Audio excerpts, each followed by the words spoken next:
This is the Takuma 50mm 1.4 Legacy Classic Vintage lens. I absolutely adore this lens. This is my desert island lens. If I could only have one lens, this would probably be it. This one is Gary's 7-element version of the same lens. Some people say it's really no different to the 8-element, and some people say there is a big difference. So today I'm going to explore to see if that is the case. Okay, so what we have here is we have 7-element on the left and 8-element on the right. So before we continue, I just want to address the tint color differences quickly. I actually made the choice to do the rest of the tests in monochrome just to eliminate this obvious difference between the two lenses.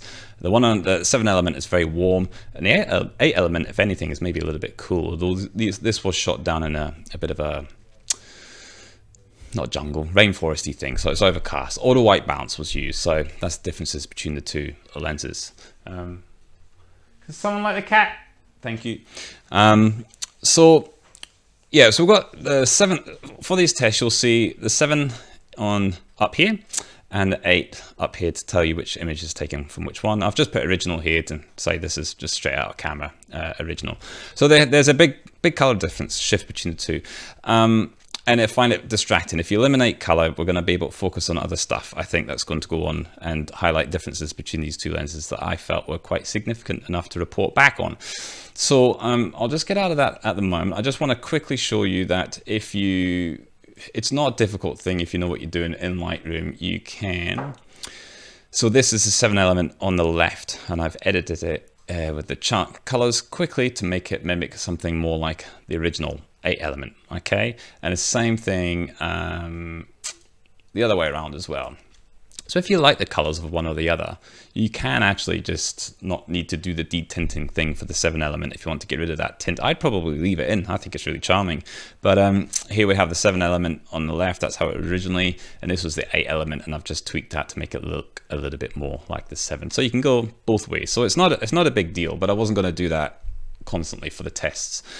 So what I did is my initial findings was this, okay? Actually, let's just get them up side by side first of all. So I just took the lenses down to, hang on, that's the wrong folder. It's not showing me this one's better. I went into the garden and I got both of I just set the camera up on a tripod quickly and I took these two shots. Now this is a 7-element on the left and the 8-element on the right, and they look the same, right? On first glance it doesn't look like there's a big difference between the two, but there is a big difference, and you'll see the difference is more if you actually toggle quickly between the two lenses rather than staying in this kind of side-by-side comparison. So this is a 7 and an 8, and I don't know if you can see that shift. I'm not sure what the aperture was used. This was just my initial finding here, something like 2.8 or 4 probably from that kind of hexagonal bokeh blade there in the center. But the difference between that I saw was the 7-element is starting to, all this bokeh is starting to get more stopped down, starting to look more defined. The 8-element was still holding on to more of a dreamy bokeh between the two. Even if you look at this plant here on the 7 and the 8, you know, there's a difference there. And that was enough for me to think, I need to go and test this further. So I took a trip with my better half down to my local national park and decided that it was a bad idea to continue the tests on things that move like flowers. So I chose rocks. Yes, nice, interesting things to photograph. So this is 1.4, f1.4, 7-element first, 8-element. And I don't know if you can see, but I don't think there's a real significant difference at 1.4 between these two lenses. The 7 looks a bit soft here maybe, and the 8 is a little bit tighter, but it's nothing that, you know, a little bit of sharpness or tweaking in post can't fix. For me, they're kind of equal at this point in time. And I was kind of expecting that. This is them at 2.5, f2.5. Here's a 7 and here's 8. And that's where you start to see a difference a little bit between the two lenses. If you look and pay attention to the bokeh, the 8 retains it, holds it out of focus. The 7 starts to show, excuse me, show that detail in the bokeh now, and so it's lacking in holding on to that subject 3D subject isolation. The rock on the 8 just seems to pop out the scene a little bit more. You can I don't know if you can tell down here. Yeah, we'll have to do a side-by-side comparison. Hang on. If we go down to the boulder, we can see the differences there, with the 8 looking a lot more out of focus than the 7. Okay. Of course, you don't draw a conclusion just from one, one image and one shot. So I had to do this multiple times to see if this was going to be a consistent trait between the lenses, and my findings were that it was. Again, so we have the 7 element here at, did I say f4? Is this one f4? Yeah, f4. So 7 element and 8, and 8 just hold on to that bokeh a little bit longer than what the 7 element is able to manage. It's just got a more 3D vibe, more of a pop to it. I don't know if we really need to see f5.6, but there you go. There's the differences there as well. All right. Let me look at where we're going. Scene number 2. Okay, yeah, this one's pretty extreme. Okay, again, 1.4, 8 element, 7 element. Not a lot in it. They both look pretty much the same to me. I'd be happy with the results at 1.4. The 7 element for sure. It's doing something quite nice still. Let's go to f2. And again, we're seeing a starting to be a difference. The 8 is holding on to that bokeh a lot more. It's more out of focus. 7 element is starting to be out of focus. For your information, the focus was about down here. A bit risky to have focus this far off the center. So it's not obviously going to be sharp, but that's where it was.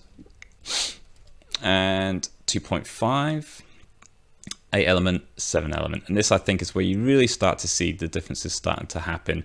The 7 element is rendering the scene a little bit more stopped down. The 8 is holding on to that bokeh a little bit more. 2.8, again, we're seeing that similar difference again. I said we'd do rocks. This is about the only twig I think I shot. I think this one's quite interesting. Okay, let's have a look at these two. This is the 8 element at 5.6, and this is a 7 element at f4, and there's not a huge difference between the two. When you put them side by side, and this is what you get. And I think this is the point.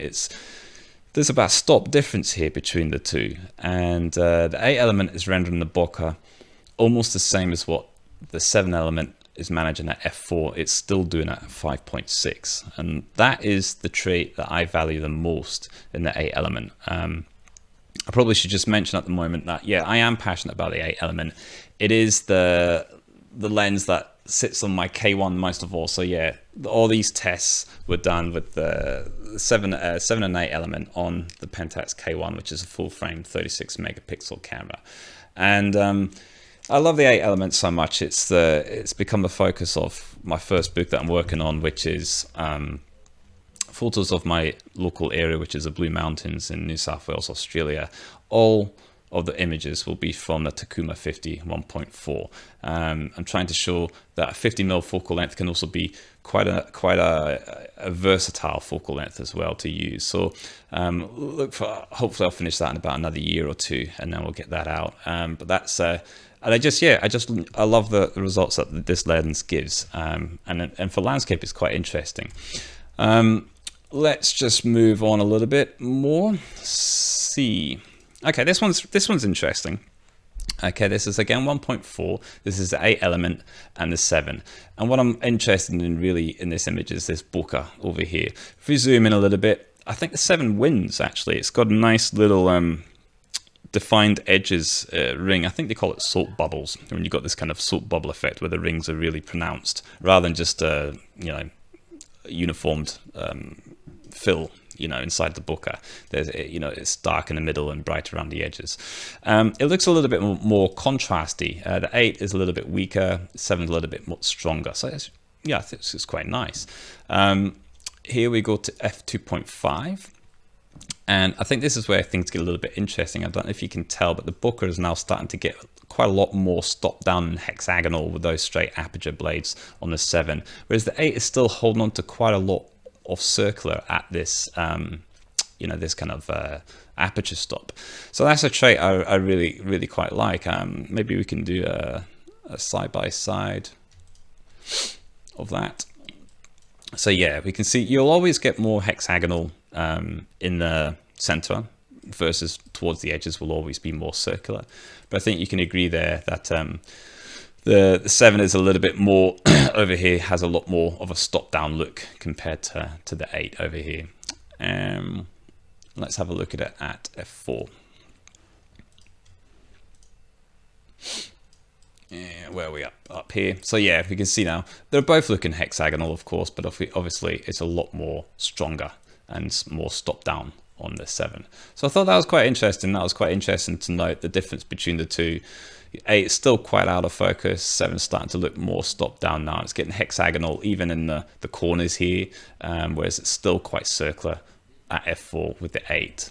Okay, so I've always felt when I was in the field that 2.5 was a really good sweet spot with the 8 element. It seemed to hold on to a lot of circular bokeh even though you stop down a little bit. You've got to be careful about the bokeh that's really in the center because it will start to look a little bit more hexagonal if that's not your thing. But it does a wonderful job of keeping things very out of focus with circles and rings and things like that, whereas other lenses start to struggle I think at this aperture. Not that they struggle, they behave more normally and the whole thing just becomes a little bit more stop down. Let's have a look at D. Okay, this one's good. This one's probably the one that shows that 3D difference probably the best. So the focus here is on this vine, and as this is at 1.4, 7 and 8, and again not a big difference between the two. They're both quite nice. Let's go to f2. Here's 8, here's a 7, and I think you can start to see that the 8 holds onto that dreaminess more, that soft out of focus, starting to get a little bit more textured and detailed and clear with the 7 element. 2.8 and things are really starting to really show a difference now. I think the 8 element is still managing to hold on to a lot of out of focus, and the 7 is starting to bring that into the frame a little bit. So that subject, that difference, if you focus on the tree here, that difference is quite pronounced. It's the 8 feels like it's still got that real separation, but there's 7 it's starting to pull into the scene. You might like that, and that's fine. It's I find it a rarer trait with lenses though, which is why I think the 8 element is really quite good. And here we are at f4. I think this is 7 and 8, and I think that's really quite strong. The 7 element is starting to render like you kind of would expect, and the 8 just has this pronounced punch out of the scene for the area in focus. The only other lenses I've seen this happen with are the famous Three Amigos, the famous Pentax trio of the FA Limiteds, the FA31, the FA43, and the FA77, which I also own and love. I think those are special lenses as well, and they have this ability to do that type of effect. Now, I've illustrated this in the past. I believe that people like to call this like to call this pixie dust. All right, this is a quick shot with a FA43 on the right and another lens that's not an FA. I think this is the HD DA 20 to 40 set to 40 mil on the left. And again, when you look at the two images, you think they're the same, there's not much, but on closer inspection, you can see that the FA Limited has this background bokeh really quite, obliterated with a blur, out of focus, whereas on this one on the left, and more typical lens, it's showing that stop down trait. So it's just not quite having that same sort of 3D punch. But yeah, that was D. So we've done D. So last one, this is a bit of a different test, okay? This one here, 7 element at f1.4, 8 ml. Not a huge bigger difference between the 7 and 8 here. Okay, let's move on. Whoops. Let's go to f2. And again, not a huge difference, but if you start looking towards this edging here at this rock, you'll see that on the 7 element, it's starting to get detail, sharpness and clarity. It's starting to pull into the frame a little bit more along with these boulders. But the 8 is still very dreamy. It's still out of focus. Now you might think that's a bad thing. You don't want that. You want the edges and corners to tighten up as you stop down the aperture. And if that is what you want, then 7 element is probably the lens for you. I'm just showing that the 8 seems to hold that focus and the dreamy out of focus as you go on. Let's have a look at it at 2.5. And again, that's quite a strong difference here on the edge. And here, 7 element, things are really starting to pull in now. 8 element still got it out of focus, and you need that out of focus. It's the transition. It's the in focus to out focus that I think really is quite special with the 8. But it does behave, and if you step down more and more, you will see that things start to behave. So the 8 element now is caught right up at about f4. I think we're at, yeah, to the 7 element. So there's not a huge big difference between the two once you get down to f4 and f5.6. But I just wanted to show that. I don't know if I've got it. I think I had it somewhere else. I think I've just shown it here. This is just a last final thoughts with vintage lenses, Takuma lenses being used on full frame or APS-C. So the green box here illustrates that this is what I would get if I used the lens on APS-C versus full frame in this scene. And of course, if you were framing for the scene and you wanted to capture all of this background, you'd step back with an APS-C camera. You're going to lose the compression from doing that, but that's obviously something you can do. But really what I want to highlight here is the in-focus area here and how it stops quite suddenly on APS-C. You're only going, this much, it's only transitioning so far before it hits the edge of the frame. Whereas with full frame, it just continues going on and on, and you get this kind of much more softer. So you've got a greater range from in focus to out of focus in the shot on full frame. And for me personally, that is actually the whole point of the 8 element. That's playing to its strengths. That's one of its brilliant characteristics of holding the thing that you focused on sharp and detailed with decent or brilliant micro contrast, but also that transition to out of focus and how it goes on and on and on, I think is really its strongest trait, which is why I tend to not really, or have no motivation to really put these Takumas on a Fuji body. Sorry, Fuji. I hope Fuji do release a full frame body, but I think that's just where I sit on that mark. All right, so I think that's it really. I think I've went over everything that I wanted to cover in this. I have a few sample shots that I might just throw up at the end here that I've taken with the 8 element over the past, but really that's it. I just feel as though the difference between the 7 and 8 is significant. It's worth reporting on. It's something that I felt whenever I've looked at other reviews to compare 7 and 8, it wasn't getting picked up on. They focus on things like the colors overlay and the tint differences or things like that. But it's probably around about f2.5, 2.8 and 4. Between those areas, I think there's a significant difference between the two lenses. And I think it's a lot easier to, boost a little bit sharpness up somewhere in Photoshop, take a radial mask or take a brush and increase micro contrast, but it's a lot harder to get that kind of out of focus look natively and realistically. I know today there's a lot of post-processing software that can help blur a background, but I always think it looks a bit rubbish. But I think it's pretty good results there from the 8, and I think that's why it sits at the price range it is. For me, I don't think it's hocus pocus and that the two are the same. I think they are different lenses. You might like one for one reason over the other, and that's absolutely fine, but I do think there's a difference. I hope you like this video. Leave me a like below, subscribe, comment please. If you think some of my testing methods here have been flawed, let me know. I'm happy to repeat them, although I should really get Gary's lens back to him. Thank you so much, Gary. I've had this way too long. I'm sorry I'm so slack not doing this quicker, but yeah, huge thanks to Gary Wakeling there for loaning me that 7 element. All right, until next time, ta-ta.